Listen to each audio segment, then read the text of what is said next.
आपका हमारे चैनल पे स्वागत है और हम आपको बताएंगे कि खतरे के पल में मन एकदम से जाग क्यों जाता है। अक्सर लोगों को अपने जीवन की कीमत सिर्फ तभी समझ आती है जब उनका सामना मृत्यु से होता है। क्या होता है खतरे के उन पलों में? ये सवाल सदगुरु से पूछा गया था और मैं उन्हीं का जवाब आपको देने वाला हूँ। सदगुरु से एक बार सवाल पूछा गया था कि एक बार कोई व्यक्ति कार एक्सीडेंट में महज कुछ सेकंड के अंतर से मौत के मुंह से जाते जाते बचा। उन कुछ सेकंड के दौरान उस बंदे ने हर चीज को धीमी गति से और विस्तार के साथ घटित होते देखा। उन क्षणों में ऐसा क्यों हुआ और क्या वो व्यक्ति जीवन को उसी विस्तार से सचेतन रूप में देख सकता था? अब मैं आपको चीजें बताने जा रहा हूं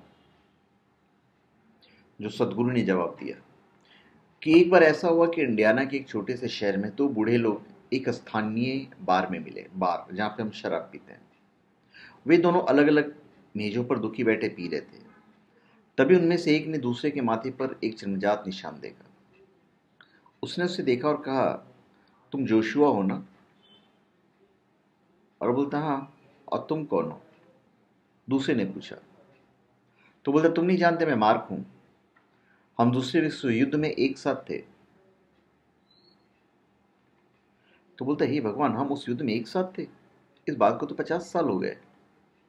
फिर वे एक ही मेज पर बैठकर बातें करते हुए खाने पीने लगे।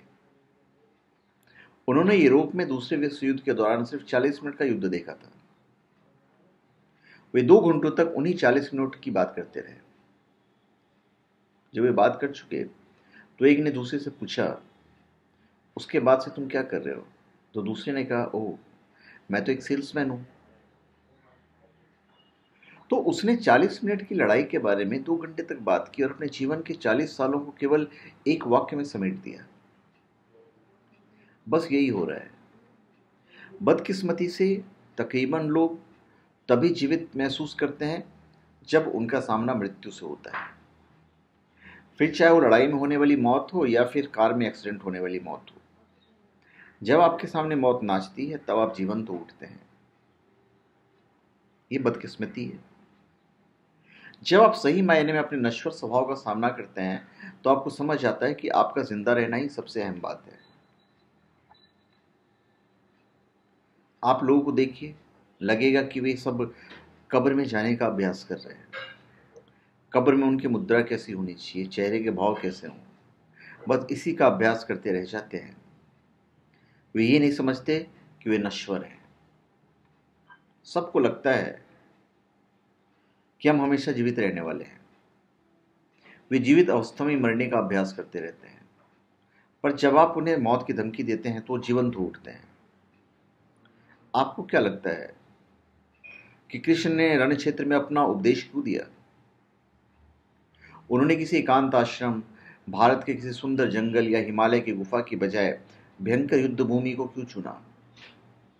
क्योंकि जब तक लोगों को उनके नश्वर होने का एहसास नहीं हो तब उनमें जीवन की ओर देखने की बुद्धि ही नहीं होती है।